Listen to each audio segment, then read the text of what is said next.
hingga diberikan putranya kudus mengangkat manusia serta menebus. Pujilah, pujilah, dengarlah suaranya. Pujilah, pujilah, dengan sukacita datang pada Bapa dalam putranya. Pujilah namanya karena kasihnya. Tebusan sempurna karena dibayar dengan darah Yesus yang tak berjemaah. Orang yang berdosa dijanjikannya beroleh ampunan saat percaya. Pujilah, pujilah, dengarlah suaranya. Pujilah, pujilah, dengan sukacita datang pada dalam putranya, ajaib karyanya, muliakan namanya.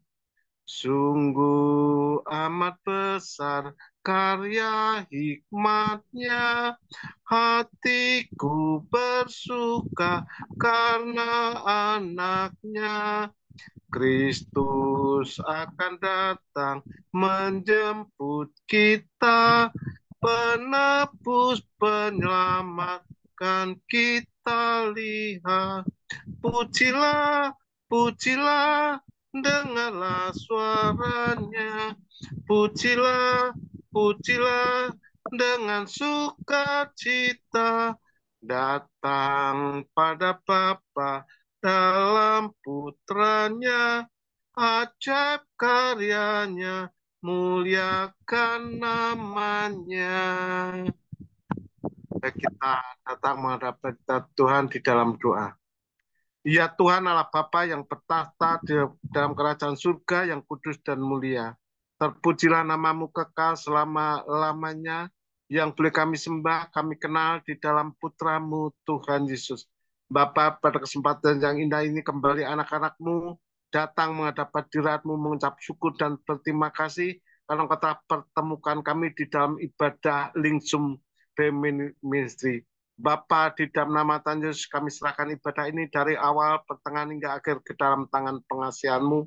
Oleh kuasa darah-Mu, segala kuasa kegelapan yang ingin mengganggu jalannya peribadahan kami tolak, kami hancurkan di dalam nama Tuhan Yesus Kristus. Biarlah ibadah Lingsum ini dikuasai oleh kuasa Roh Kudus, sehingga membuka mata hati kami, mampukan kami untuk mengerti akan kebenaran firman-Mu, dan kami lakukan di dalam setiap kehidupan kami hari lepas hari. Di dalam nama Tuhan Yesus kami sudah mengucap syukur. Haleluya. Amin. Kita angkat pujian hanya oleh darah Yesus.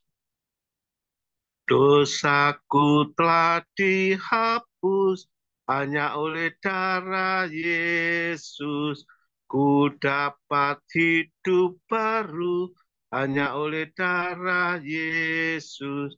Oh, darah yang kudus, darahnya penebus, jiwaku ditebus hanya oleh darah Yesus. Kulihat pengampunan hanya oleh darah Yesus. Hatiku disucikan hanya oleh darah Yesus. Oh, darah yang kudus, darahnya penebus, jiwaku ditebus hanya oleh darah Yesus. Dosaku telah ditebus hanya oleh darah Yesus. Menjadi orang kudus hanya oleh darah Yesus. Oh, darah yang kudus, darahnya penebus, jiwaku ditebus hanya oleh darah Yesus. Hanya oleh darah Tuhan Yesus segala dosa pelanggaran kita dihapuskan dan kita dianggap menjadi manusia baru hidup di dalam kasih Tuhan. Hati kita dibaharui, disucikan, dan dikuasai oleh Roh Kudus, sehingga apa yang kita lakukan semua karena menurut kehendak Roh Kudus yang memampukan kita untuk selalu mendengarkan firman Tuhan. Setelah lagi kita angkat pujian sekeliling tahta Tuhan. Sekeliling tahta Tuhan berhimpun dombanya, memuji dan bernyanyian, merdu bergembira. Segenap puji baginya dan Yesus penebus, tempatku disiapkannya di surga yang kudus, di mana jalan yang benar ke rumah Tuhanku. Ku ingin ikut bergemar, memuji selalu. Segenap puji baginya dan Yesus penebus, tempatku disiapkannya di surga yang kudus. Jangan gelisah, sabdanya percaya padaku. Akulah jalan yang benar ke rumah Bapakku. Segenap puji baginya dan Yesus penebus, tempatku disiapkannya di surga yang kudus. Hanya Tuhan Yesuslah satu-satunya jalan menuju Bapa di surga. Tidak ada seorang pun yang sampai ke rumah Bapa jika tidak melalui Tuhan Yesus. Hanya melalui Tuhan Yesus Kristuslah kita boleh menikmati hidup yang kekal di dalam kerajaan surga. Segenap puji bagi Dia dan Yesus penebus, tempat kita disiapkannya di surga yang kudus. Saya silakan hambanya untuk menyampaikan firman Tuhan. Ya, silakan Pendeta Daniel Luka, Tuhan Yesus memberkati.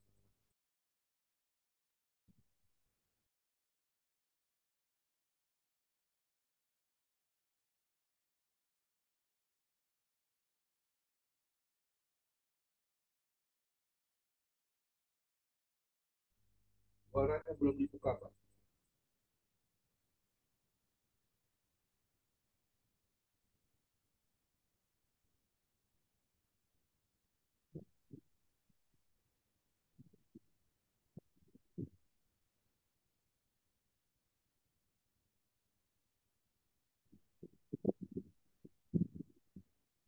Ya, silakan Pak Daniel, suaranya belum ada. Oh ya, oke. Shalom. Ya, silakan. Lalu,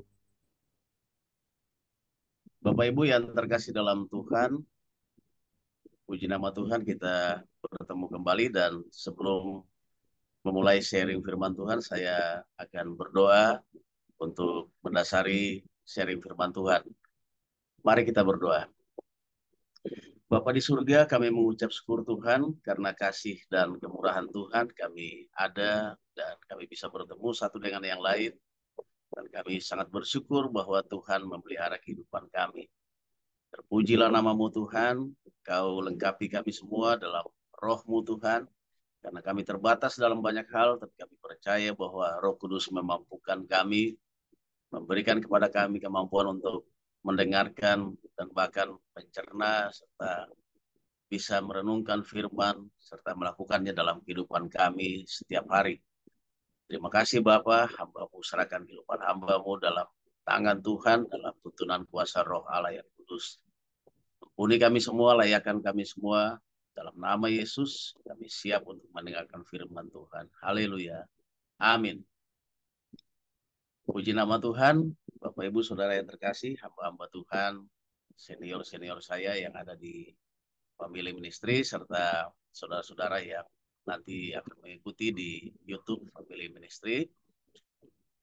Kali ini saya diberikan kesempatan oleh Pak Gembala untuk menyampaikan kebenaran firman Tuhan dan terambil dalam Mazmur 112 ayat 1 sampai ke 3.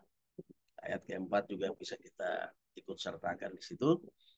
Dan ini tentang berkat orang benar. Saya akan bacakan untuk kita semua dalam Mazmur 112 ayat 1 sampai ke 3. Bahagia orang benar. Haleluya. Berbahagialah orang yang takut akan Tuhan, yang sangat suka kepada segala perintahnya. Anak cucunya akan perkasa di bumi. Angkatan orang benar akan diberkati. Harta kekayaan ada dalam rumahnya, kebajikannya tetap untuk selama-lamanya. Saya tambahkan satu ayat lagi. Di dalam gelap terbit terang bagi orang benar, pengasih dan penyayang orang yang adil. Saudara, dalam kasih Kristus, kalau kita mengatakan berkat orang benar, tentu kita juga pasti memahami bahwa ada orang yang tidak benar. Ada orang yang tidak benar. Ada orang benar, tentu kebalikannya ada orang yang tidak benar. Ada orang yang memang terbalik dari apa yang menjadi tema pada hari ini. Nah, orang yang tidak benar dalam kategori ya yang dikatakan dalam firman Tuhan adalah mereka yang tidak percaya dan tidak hidup dalam kebenaran firman Tuhan. Nah, itu bisa saja kita melihat bahwa ada orang yang memang dikategorikan mereka ini belum betul-betul mendengarkan tentang kebenaran firman Tuhan. Mereka sama sekali belum paham ya tentang apa itu kebenaran. Tetapi juga ada orang-orang yang memang mereka sudah mendengarkan kebenaran firman Tuhan.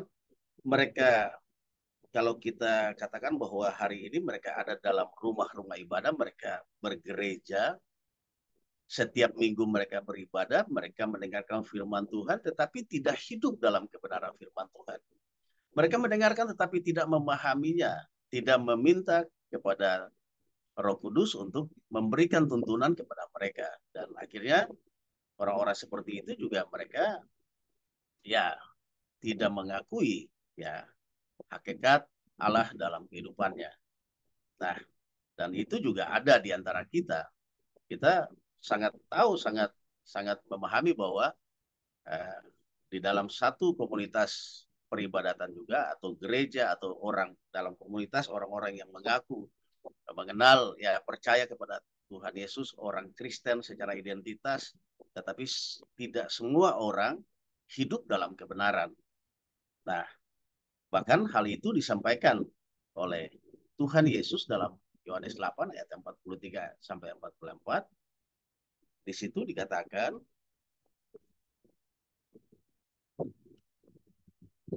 bahwa apakah sebabnya kamu tidak mengerti bahasaku, sebab kamu tidak dapat menangkap firmanku? Iblislah yang menjadi bapamu dan kamu ingin melakukan keinginan-keinginan bapamu. Ia adalah pembunuh manusia sejak semula dan tidak hidup dalam kebenaran. Sebab di dalam dia tidak ada kebenaran. Apabila ia berkata dusta, ia berkata atas kehendaknya sendiri, sebab ia adalah pendusta dan bapa segala dusta.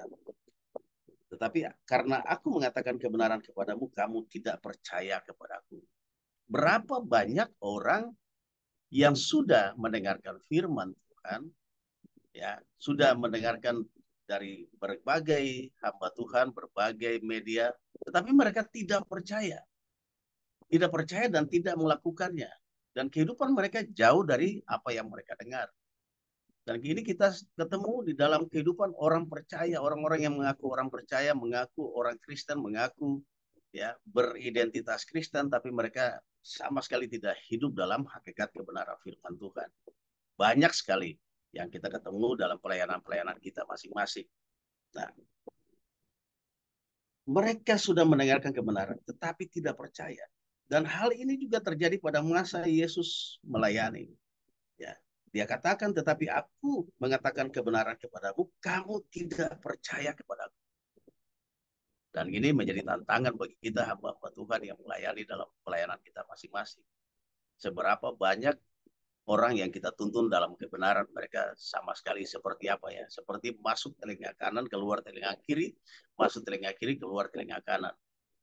Dan hidup mereka tidak mengalami satu transformasi, tidak mengalami satu perubahan, tidak next level, tidak mengalami satu kenaikan dalam iman percaya mereka. Dan ini sangat menjadi tantangan bagi kita semua, menjadi satu beban moral bagi setiap hamba Tuhan. Ya, keberhasilan seorang hamba Tuhan apabila anak-anak Tuhan yang dituntunnya, orang Kristen yang dituntunnya, jemaat atau komunitasnya itu benar-benar hidup dalam ketaatan firman Tuhan. Tetapi kita bisa melihat itu bahwa tidak selamanya mereka ada dalam hidup yang benar di hadapan Tuhan. Dan ini sudah terjadi pada masa lalu dan sampai saat ini juga terjadi terus dalam komunitas anak-anak Tuhan dalam pelayanan setiap hamba-hamba Tuhan. Nah, ini ciri-ciri orang yang tidak benar. Nah, saya mau sampaikan bahwa apa yang dikatakan, apa yang dinamakan kebenaran itu. Apa yang dinamakan kebenaran itu? Kita semua sama-sama tahu dalam Yohanes 17 ayat 17 yang dikatakan bahwa kuduskan mereka dalam kebenaran. Firman-Mu adalah kebenaran. Satu-satunya kebenaran bagi anak-anak Tuhan itu adalah firman Tuhan. Tidak ada yang lain lagi. Ya. Itulah sebabnya kita punya panduan yang tetap yang menuntun kita kepada kebenaran, yaitu firman Tuhan. Nah, hari-hari ini kita melihat bahwa sudah banyak orang-orang Kristen, cendekiawan Kristen yang sudah mulai melenceng daripada kebenaran firman Tuhan. Mereka menafsirkan firman Tuhan dan membuat pemahaman-pemahaman mereka sendiri untuk menyenangkan orang-orang yang mendengarkan mereka. Dan ini sangat menjadi satu keprihatinan. Tetapi kita tidak bisa memungkiri bahwa dari 3 tanda menjelang kedatangan Tuhan Yesus, salah satunya adalah munculnya nabi-nabi palsu dan banyak pengajaran-pengajaran yang miring-miring. Dan itu muncul dari kalangan kita sendiri, dari kalangan hamba-hamba Tuhan sendiri, apologet sendiri saat ini. Nah, panduan kebenaran itu adalah firman Tuhan. Ya, jika firman Tuhan adalah kebenaran, maka tidak ada panduan-panduan lain yang memungkinkan orang dibenarkan. Ya, tetapi saat ini kita lihat banyak orang mulai bereksperimen, utak-atik ayat Alkitab dan menafsirkan dengan bebas menurut kehendaknya sendiri. Itulah sebabnya kita harus kembali kepada cara dulu kita memahami firman Tuhan, membaca, dimulai dari hal sederhana, membaca Alkitab. Alkitab pada masa-masa lalu, saya ingat waktu saya masih anak-anak itu, masih remaja, itu ada tuntunan atau di depan halaman depan itu ada panduan cara membaca Alkitab. Di situ dituliskan kita berdoa, minta tuntunan Roh Kudus. Banyak orang sekarang mulai memahami firman dengan kemampuan, kepandaian intelektual semata. Saya katakan bahwa firman Tuhan itu bukan tulisan mati semata, tetapi itu adalah firman yang hidup. Ada kuasa di dalamnya dan firman itu adalah Allah itu sendiri, Yohanes 1. Ya kan? Sehingga kita tidak bisa memahaminya dengan logika semata, harus memahaminya dalam roh, dalam tuntunan roh. Ini sangat penting bagi kita semua. Tapi manusia saat ini mulai banyak bereksperimen, memutarbalikkan kebenaran, banyak orang terpengaruh dan percaya. Padahal pada masa yang lalu Rasul Paulus sudah katakan dalam Galatia 1 ayat 8, ya, dia sudah menegaskan bahwa tetapi sekalipun kami tahu kami atau seorang malaikat dari surga yang memberitakan sesuatu, memberitakan kepada kamu suatu Injil yang berbeda dengan Injil yang telah kami beritakan kepadamu, terkutuklah dia. Artinya betapa kita harus hati-hati dalam panduan-panduan untuk menuntun kita kepada kebenaran. Harus hati-hati. Firman Tuhan. Itulah sebabnya setiap apa yang kita dapatkan, setiap apa yang kita dengar, kita uji lagi dengan Alkitab atau dengan firman Tuhan itu sendiri. Itu sangat penting bagi kita. Nah, ini adalah kebenaran. Firman Tuhan adalah sumber kebenaran. Nah, lalu kita sampai pada hal yang berikut. Siapa orang benar itu? Siapa orang benar itu? Orang benar adalah orang yang percaya kepada Allah. Ya, kalau kita baca dalam Yohanes 3 ayat 14 ya sampai 18.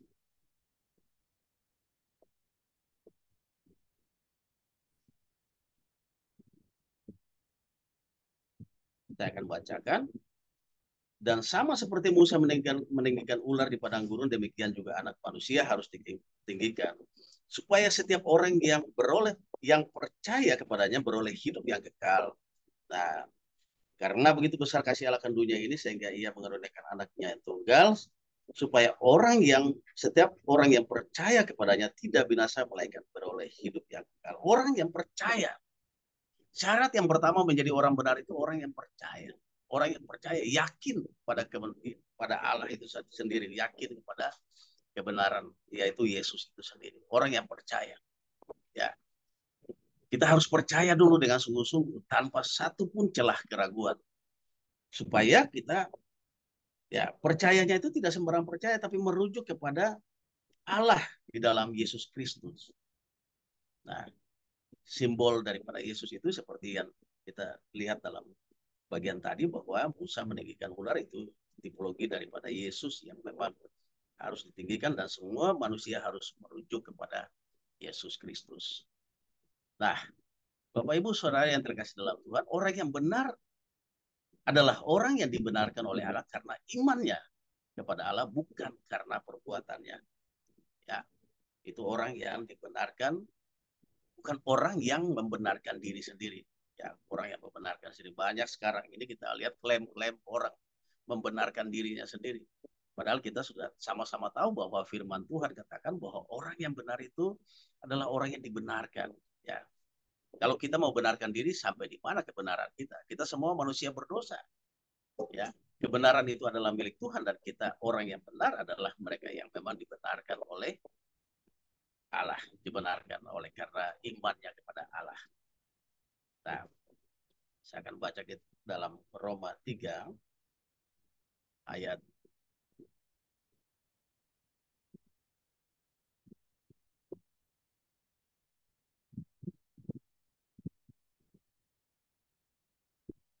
28, karena kami yakin bahwa manusia dibenarkan karena iman, bukan karena ia melakukan Taurat. Jadi bukan karena perbuatan-perbuatan kita. Siapa kita?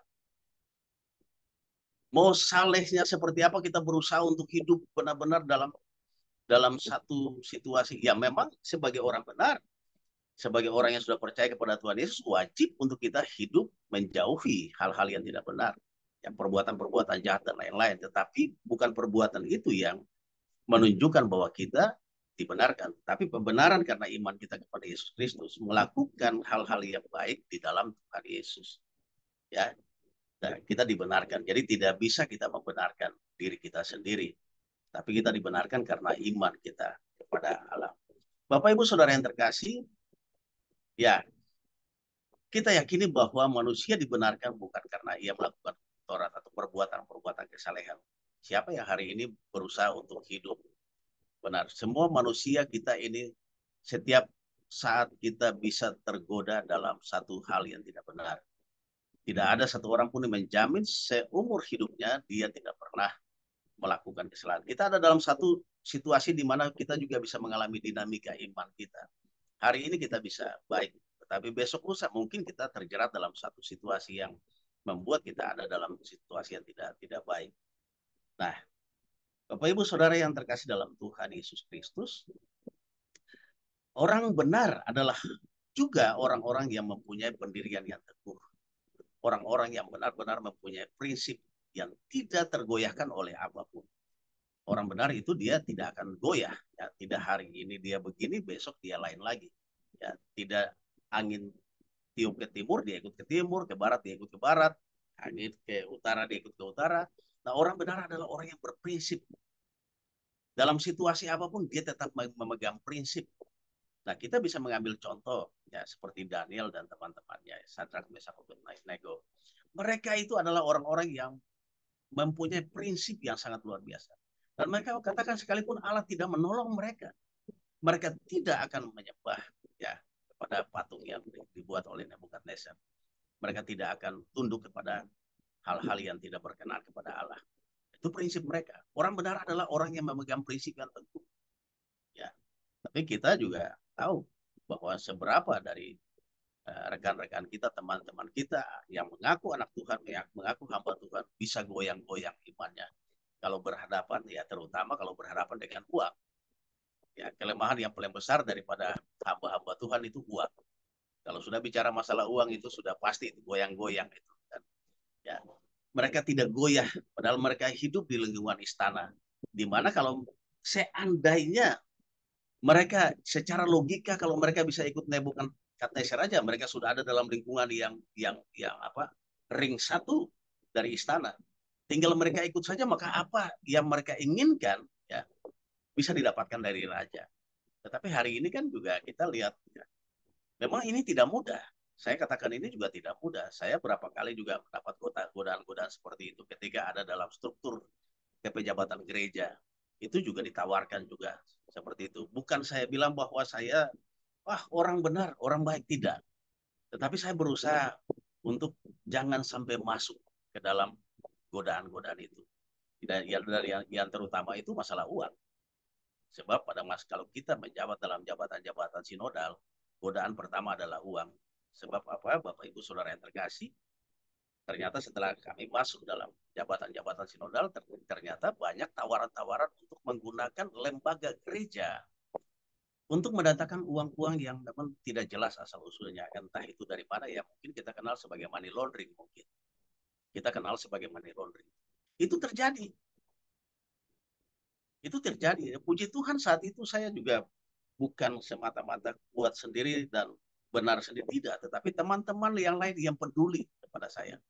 Mereka katakan, jangan pastor, berbahaya. Jumlahnya tidak main-main, sangat besar.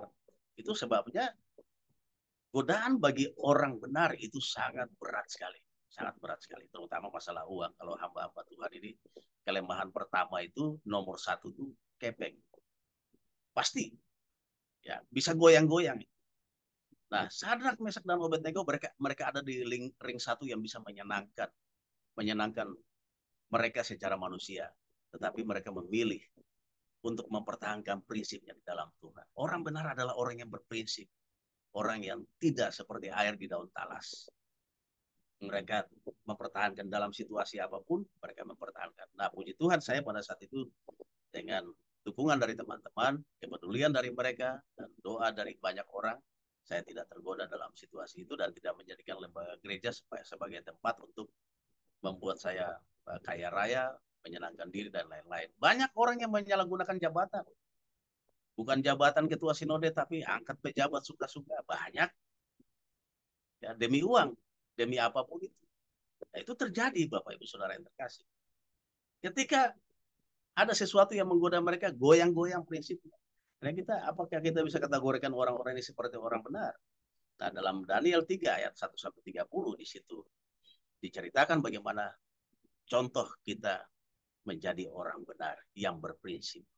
Nah, Bapak Ibu Saudara yang terkasih dalam Tuhan, inilah orang benar ya yang harus prinsip-prinsip atau ciri-ciri orang benar, dia harus ada dalam ketentuan-ketentuan yang tadi saya sampaikan. Nah, tetapi pahala bagi orang benar itu selalu ada. Apa yang menjadi berkat? Apa yang menanti kehidupan orang-orang yang benar? Nah, Bapak Ibu Saudara yang terkasih dalam Tuhan, berkat selalu tersedia bagi mereka. Dan tadi saya lihat di grupnya Pak Gembala mingguan, ada teman yang sudah sharing firman Tuhan ketika link ini dikirim, sudah ada yang sharing ya. Kebetulan memang secara kami tidak saling janjian, tapi juga saya dapatkan itu dalam Amsal 10 ayat. Karena berkat ada di atas kepala orang benar. tetapi mulut orang fasik menyembunyikan kelaliman. Nah, berkat selalu mengikuti dia.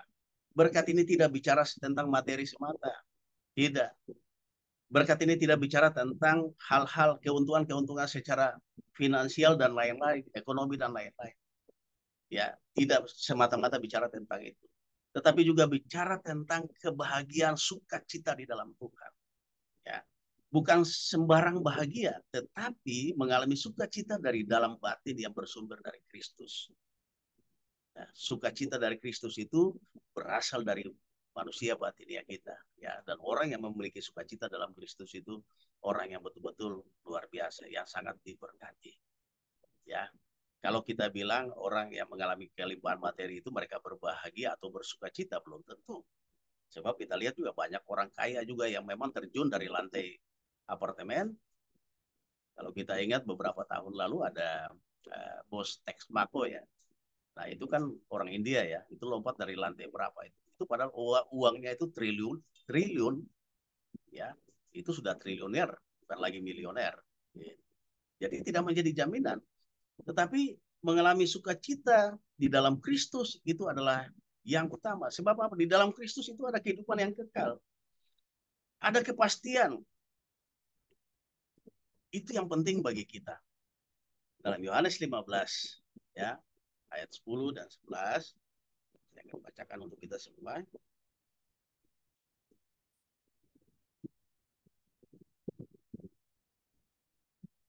Jikalau kamu menuruti perintahku, kamu akan tinggal di dalam kasihku, seperti aku menuruti perintah Bapakku dan tinggal di dalam kasihnya. Semuanya itu kukatakan kepadamu supaya sukacitaku ada di dalam kamu dan sukacitamu menjadi penuh. Ini luar biasa. Kalau sukacita Kristus ada di dalam kita, ya itu satu hal yang sangat luar biasa. Salomo dalam segala kehebatannya pun dia merasa bahwa semua sia-sia. Dalam kitab Pengkhotbah dia katakan semua itu sia-sia. Bahkan dia mati sama seperti orang biasa mati. Tidak ada satu keistimewaan apapun. Dia sudah beberkan segala apa yang tidak dia miliki. Semuanya dia punya. Tetapi akhirnya dia mengatakan bahwa hanya kekekalan itulah yang menjadi satu-satunya hal yang luar biasa. Ya, semua yang ada di dunia ini akan berakhir sia-sia, akan berakhir, ya. Jadi sukacita di dalam Kristus, sebab dalam Kristus itu ada kepastian sekali lagi. Nah, yang berikut adalah berkat bagi orang yang benar adalah berhasil dalam kehidupannya karena sangat menyukai hukum-hukum Tuhan itu, ya. Orang-orang yang berhasil dalam hidupnya itu orang-orang yang benar adalah orang-orang yang berhasil dalam hidupnya. Kalau kita lihat dalam Mazmur 112 tadi ayat 1 yang bagian B, dikatakan bahwa yang sangat suka dengan segala perintahnya. Yang sangat suka dengan segala perintahnya. Orang yang benar adalah orang yang sangat suka dengan segala perintahnya. Dia berhasil. Ya, efek daripada dia suka dengan perintah Tuhan itu, dia berhasil dalam hidupnya. Nah, kita lihat dalam Mazmur pasal 1 ayat 1 sampai 6. Di situ sangat jelas sekali, ya. Berbahagialah orang yang tidak berjalan menurut nasihat orang fasik, yang tidak berdiri di jalan orang berdosa, yang tidak duduk dalam kumpulan pencemooh, tetapi yang kesukaannya ialah Taurat Tuhan dan yang merenungkan Taurat itu siang dan malam. Ia seperti pohon yang ditanam di tepi aliran air, yang menghasilkan buahnya pada musimnya, yang tidak layu daunnya, apa saja yang diperbuatnya berhasil. Bukan demikian orang fasik, mereka seperti sekam yang ditiupkan angin. Sebab itu orang fasik tidak akan tahan dalam penghakiman, begitu pula orang berdosa dalam perkumpulan orang benar. Sebab Tuhan mengenal jalan orang benar, tetapi jalan orang fasik menuju kebinasaan. Nah, Bapak Ibu Saudara yang terkasih, sangat jelas sekali. Ya, orang yang benar adalah orang yang suka firman Tuhan, dia sangat cinta firman Tuhan, hidup dalam firman Tuhan, dan itulah berkat bagi dia. Dia sangat berbeda dengan orang fasik yang memang tidak tahan. Ya, tidak tahan dalam berbagai ujian dan pencobaan yang dialami. Dia tidak akan bertahan. Nah, Bapak Ibu Saudara yang terkasih dalam Tuhan, itu yang akan didapatkan oleh orang benar. Yang berikut adalah kita lihat bahwa dalam Mazmur 112 ayat 2, anak cucunya akan perkasa di bumi, angkatan orang benar akan diberkati. Bapak Ibu Saudara yang terkasih, apa yang kita perbuat saat ini itu jangan dipikir bahwa hanya berdampak kepada kita, sangat berdampak kepada generasi kita selanjutnya. Ya, sangat berdampak. Hari ini apa yang kita perbuat itu bisa dialami oleh keturunan kita selanjutnya. Dan ini terkonfirmasi sekali dalam kita tahu bahwa Adam dan Hawa ketika jatuh dalam dosa, perbuatan mereka itulah yang membuat kita hari ini sampai hari ini kita ada dalam situasi kalau mau cari nafkah itu harus babak belur dulu ya. Mau cari makan harus jungkir balik dulu, harus memang kerja keras, keringat ya. Bahkan kita mengalami begitu banyak kesulitan dalam kita mendapatkan nafkah atau makan dan minum. Itu perbuatan daripada orang generasi di atas kita. Nah, hari ini apa yang kita perbuat itu akan berpengaruh kepada anak cucu kita. Sangat-sangat berpengaruh.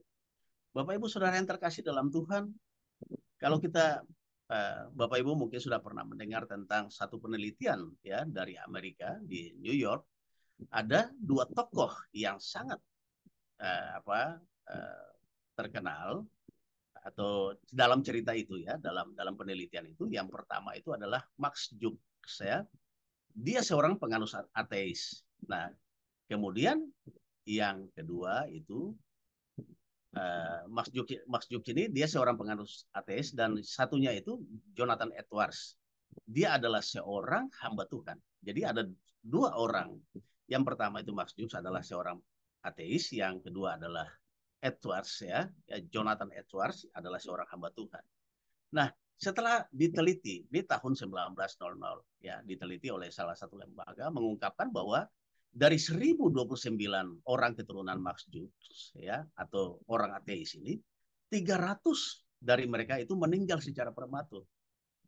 Nah, 100 orang masuk penjara ya, masing-masing sekitar 13 tahun. Sekitar 100 orang menjadi pemabuk dan selebihnya hidup dengan moral yang rusak.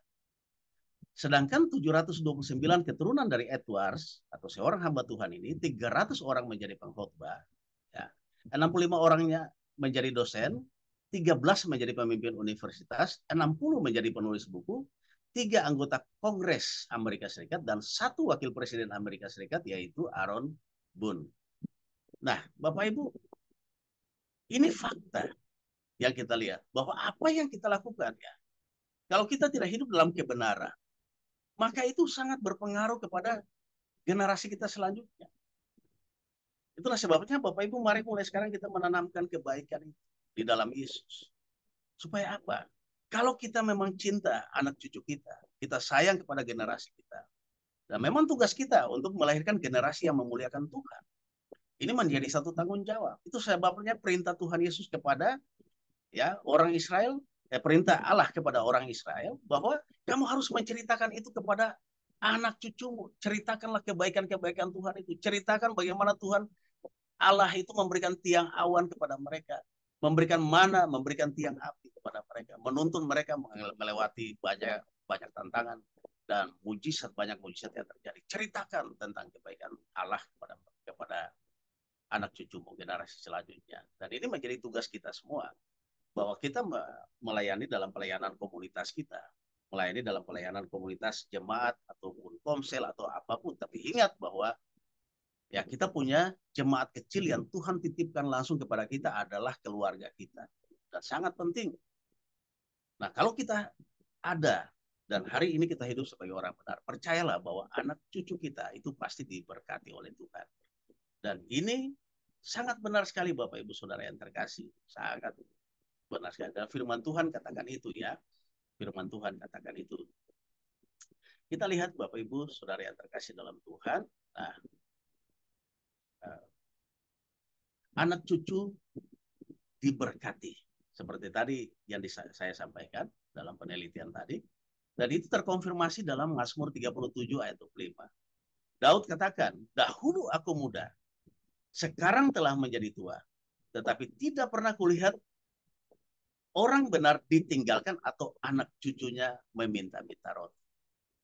Luar biasa. Ini berkat bagi orang benar. Sangat luar biasa. Sangat luar biasa. Dan apa yang Bapak Ibu lakukan saat ini sebagai anak Tuhan, sebagai hamba Tuhan, percaya generasimu akan sangat diberkati oleh Tuhan. Yakini itu. Ini sangat luar biasa. Saya bersyukur Bapak Ibu, saudara yang terkasih. Hanya oleh kasih karunia Tuhan, saya ada dalam situasi ini, dipanggil Tuhan untuk melayani. Kalau mau ingat apa yang saya lakukan, waduh, ya, kita ini mungkin ya, kalau mengingat perbuatan-perbuatan kita di masa lalu, kita ini tidak layak di hadapan Tuhan. Tapi Tuhan itu sangat luar biasa. Dia memanggil kita semua untuk mari hidup dalam kebenaran. Supaya apa? Anak cucumu diberkati. Bukan untuk kita sendiri. Jelas bahwa kehidupan yang kekal itu sudah menjadi milik kita. Tetapi di dunia ini pun kita diberkati oleh Tuhan kita. Nah, Bapak Ibu Saudara yang terkasih, bahkan apa? Ya, bahkan Tuhan katakan, orang benar itu juga mendapat satu proteksi daripada Tuhan. Dia mendapatkan perlindungan daripada Tuhan. Ya. Apakah orang benar itu tidak mengalami satu kesulitan, tantangan, ujian, pencobaan? Ya, kita mengalami. Pasti. Pasti kita mengalami. Tapi Tuhan janjikan dalam Mazmur 37 ayat 23 sampai 24, dan kita tahu ada lagunya ya. Tuhan menetapkan langkah-langkah orang yang hidupnya berkenan kepadanya. Tuhan menetapkan langkah-langkah orang yang hidupnya berkenan kepadanya. Apabila ia jatuh tak sampai tergeletak. Sebab Tuhan menopang tangannya. Tuhan mengamati langkah kita. Dia memperhatikan kita. Dia menjaga kita. Dan tidak ada sehelai rambut pun yang jatuh tanpa Tuhan izinkan. Nah, ini janji Tuhan buat kita semua, saudara yang terkasih dalam Tuhan. Kita percaya, mari kita semua hidup dalam kebenaran. Memang tidak mudah. Tidak mudah, Bapak Ibu Saudara yang terkasih. Tidak mudah. Godaan, cobaan di dunia ini, kita ada dalam jerat-jerat dosa yang bisa menjatuhkan kita. Tetapi kalau kita konsisten di jalurnya Tuhan dan meminta pertolongan Tuhan lewat kuasa Roh Allah yang kudus supaya menuntun kita, supaya jangan sampai kita melenceng dari kebenaran itu, maka berkat-berkat sebagai orang yang benar itu akan mengalami, yang akan kita alami, akan kita temui, dan bahkan generasi kita, anak cucu kita juga akan mengalaminya. Dan ini satu hal yang sangat luar biasa buat kita semua, Bapak Ibu Saudara yang terkasih. Mari hanya kasih dan kemurahan Tuhan lewat tuntunan Roh Allah yang kudus yang membuat kita mampu supaya bertahan hidup sebagai orang benar. Minta pertolongan Roh Kudus itu sangat penting, sebab tidak ada satu orang pun yang bisa menjamin hidupnya baik-baik saja tanpa pertolongan Tuhan, tanpa tuntunan kuasa Roh Allah yang kudus. Terpujilah nama Tuhan. Kiranya firman Tuhan yang singkat ini dan dalam keterbatasan saya sudah sampaikan kepada kita semua. Kiranya Roh Kudus yang menyempurnakan itu bagi kita semua dan bisa menjadi satu berkat bagi kita semua. Saya akan mengakhiri dalam doa. Bapa di surga, kami mengucap syukur bahwa hamba telah selesai menyampaikan sharing firman Tuhan. Hamba kurang dalam hikmat dan kata-kata, tetapi hamba percaya bahwa Roh Allah yang kudus tidak pernah terbatas dan terus akan menuntun kami, memberikan kepada kami pengertian-pengertian yang baru, memberikan kepada kami penguatan-penguatan dalam berbagai pernyataan. Dan kami berterima kasih Tuhan sebab ini kesempatan yang baik, firman ini bagi kami semua dan juga bagi hamba-Mu sendiri. Dan mari Allah Roh Kudus terus menuntun kami, membimbing kami dalam kebenaran supaya kami berada dalam jalur dan kehendak Tuhan di dalam kebenaran firman. Terpujilah nama-Mu Tuhan. Bapak berdoa bagi family ministry, Bapak Pendeta Komingguan dan rekan-rekan. Tuhan senantiasa memberikan hikmat bagi mereka untuk menuntun banyak orang dalam kebenaran, sehingga orang-orang yang dituntunnya diberkati oleh Tuhan. Pujilah nama-Mu Tuhan, dalam nama Yesus hamba sudah berdoa dan ucap syukur. Haleluya. Amin. Saya kembalikan kepada host. Tuhan Ya, berkati kita terima kasih semua. namanya Pendeta Daniel Lukas ya. Memang kita ini harus menjadi orang benar ya. Jadi orang benar itu tidak mudah ya. Orang benar itu dikatakan di Matius 5 ayat 37 ya. Jika iya katakan iya, jika tidak katakan tidak ya. Kalau kita suka ngomong ya, suka ngomong tidak, bagaimana kita bisa menjadi orang benar ya. Orang benar itu ada di firman Tuhan ya. Kita harus benar-benar menjadi anak-anak Tuhan ya. Bukan hanya di dalam penampilan saja ya, tetapi di dalam tingkah laku dan perbuatan kita ya, agar semua bisa melihat ya, ada suratan yang terbuka terang Kristus ya, sehingga orang boleh datang kepada Tuhan Yesus, bahkan mau menyerahkan dirinya untuk dibaptis, menerima Tuhan Yesus sebagai Tuhan dan Juru Selamat dalam hidup mereka juga ya. Bagaimana dengan perbuatan kita ya, sikap kita ya, kita harus menjadi orang-orang yang ada di dalam Kristus, yang takut akan Tuhan ya, berkata ya di atas ya, ya. Jangan dolak-dalik ya, itu nggak boleh ya, apalagi untuk berbohong ya, itu tidak disukakan oleh Tuhan. Amin ya, kita harus menjadi orang benar. Orang benar itu pasti baik hidupnya, tapi orang baik belum tentu hidupnya benar ya. Kita harus benar-benar nyatakan apa yang menjadi keinginan Tuhan buat kita semua jadi anak-anak Tuhan yang benar-benar sungguh-sungguh berubah dalam sikap tingkah laku perbuatan kita, tentunya selaras dengan keinginan Tuhan, karena tadi dikatakan ya di Mazmur 37 ayat 23, Tuhan itu menetapkan langkah-langkah orang yang hidupnya berkenan.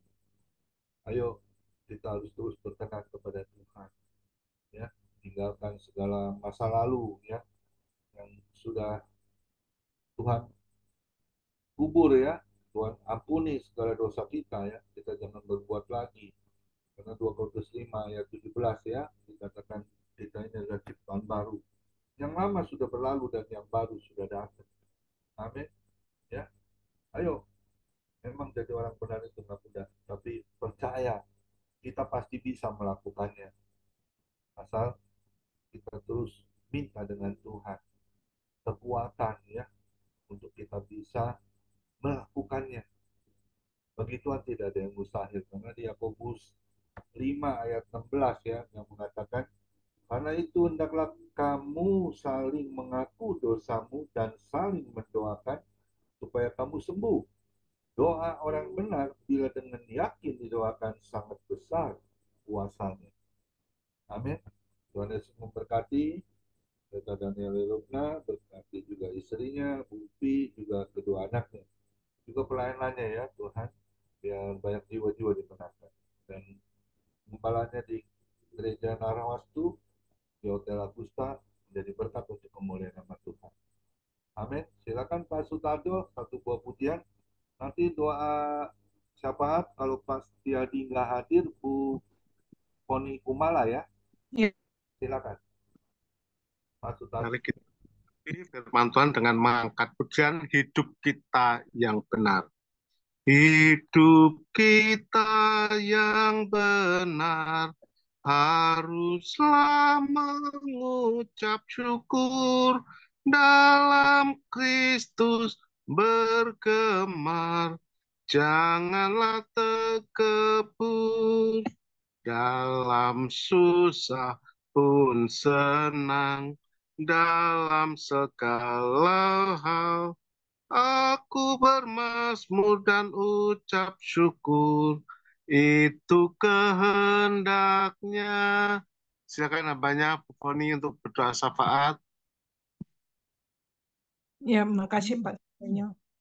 Selamat sore Bapak, selamat sore Yesus, selamat sore Roh Kudus. Terima kasih Tuhan, acara Family Ministry boleh berjalan dengan lancar dari awal pertengahan hingga akhirnya Tuhan.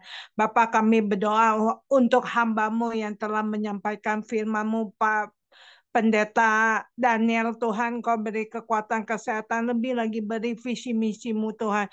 Bapak, kami semua yang dengar tadi diajarkan kita harus menjadi orang yang benar di hadapan Engkau, Bapak.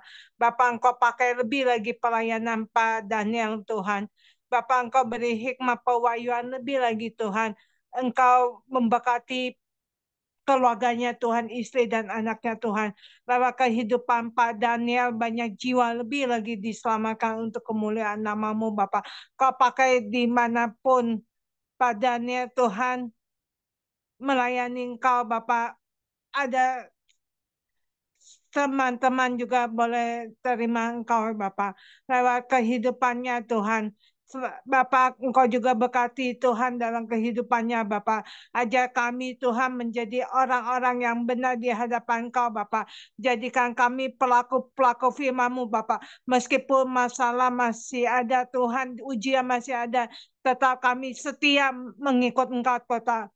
Sampai akhir hidup kita harus berpengharapan kepada Engkau Tuhan. Bapak, kami juga menjadi pelaku-pelaku firman-Mu Bapak. Apapun yang kita kerjakan di dalam Engkau boleh berhasil dan beruntung untuk kemuliaan nama-Mu Bapak. Bapak, Kau pakai Pak Komingwan lebih lagi Tuhan. Beri hikmat marifat dari Engkau sebagai gembala di family ministry, beri kekuatan kesehatan lebih lagi Tuhan. Bapak, Engkau juga berkati keluarganya Tuhan, istri, anak mantu dan cucunya Tuhan. Bapak, Engkau beri terima kasih Engkau telah memberi Pak Komingwan kesehatan bagian jantungnya Bapak. Meskipun masa tuanya Pak Komingwan tetap setia mengikut Engkau, setia melayani Engkau Bapak. Lewat kehidupan Pak Komingwan di daerah Bojong, banyak jiwa-jiwa datang kepada Engkau Bapak. Bapak, Engkau juga berkati dimanapun Pak Komingwan memberitakan Injil, ada banyak jiwa-jiwa ditegur Tuhan lewat firman-Nya Tuhan. Kami percaya kuasa-Mu luar biasa Tuhan. Engkau juga cukupkan dana-dananya. Engkau juga berkati kehidupan Pak Komingwan Tuhan. Bapak, kami juga berdoa untuk Pak Hendra Bapak. Beri dia kekuatan kesehatan lebih lagi Tuhan. Engkau sembuhkan bagian stroke-nya Bapak. Kami percaya kuasa-Mu luar biasa Tuhan. Engkau juga berkati Pak Hendra Winata Tuhan, keluar masuknya Engkau selalu melindungi dan menjagai Pak Hendra Winata Tuhan. Bapak, Engkau juga berkati istri, anak mantu dan cucunya Tuhan, supaya satu keluarga boleh setia mengikut Engkau Bapak. Engkau juga cukupkan dana-dana kebutuhan Pak Hendra Bapak. Kami percaya kuasa-Mu luar biasa Tuhan. Kami juga berdoa untuk teman-teman kami yang sakit Engkau sembuhkan Bapak, yang masalah Engkau buka jalan Bapak.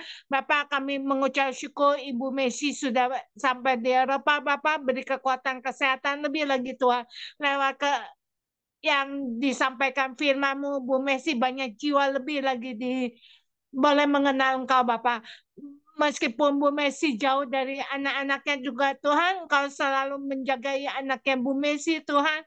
Dimanapun Bu Messi berada Tuhan, Kau selalu melindungi dan mencukupkan kebutuhan Bu Messi Tuhan.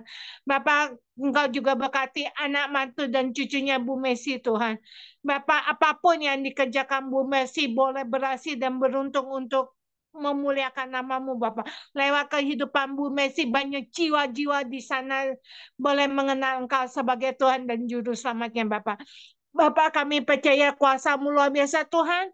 Kami juga berdoa untuk teman-teman kami yang tidak sempat hadir Tuhan, kesibukan mereka Tuhan, supaya mereka juga Engkau selalu ingatkan mereka Tuhan, selalu mencari wajah-Mu Tuhan, dalam kehidupan pribadi mereka Tuhan. Kami percaya kuasa-Mu luar biasa, Engkau juga berkati pekerjaan mereka, pelayanan mereka Engkau berkati, keluarga mereka, anak mantu dan cucunya Engkau berkati Bapak.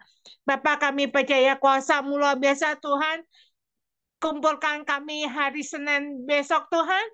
Beri kami kekuatan kesehatan lebih lagi Tuhan, supaya kami lebih bersekutu lebih lagi kepada Engkau Tuhan. Engkau sumber jawaban dalam kehidupan kami Tuhan.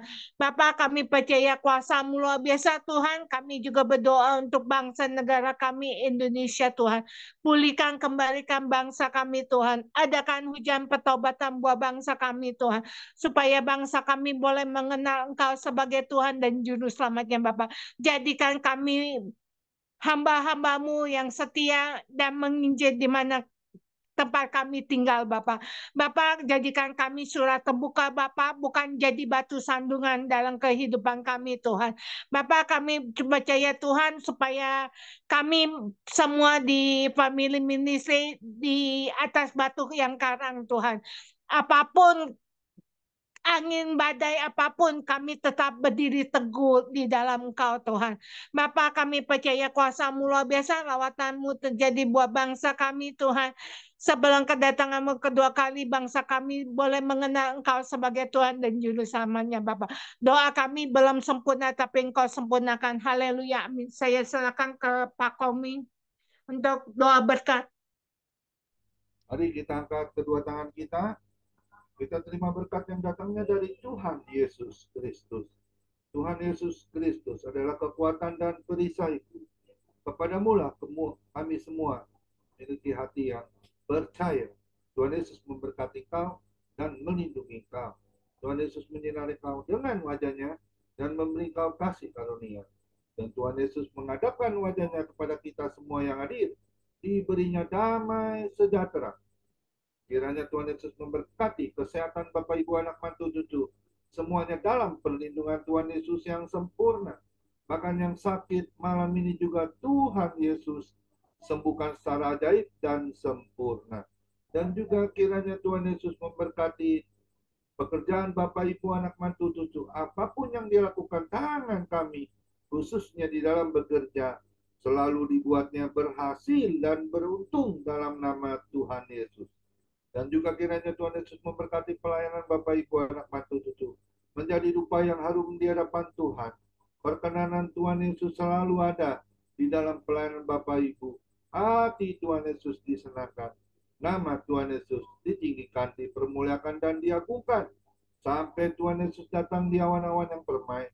Menjemput kita orang-orang yang saleh yang sudah diberkati.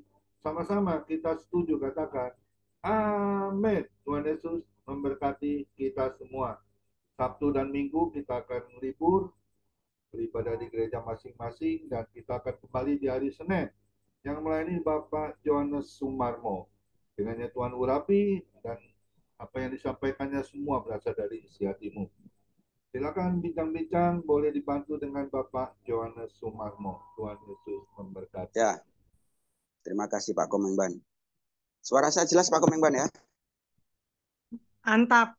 Bagus, Pak. Oke, karena pakai headset ini.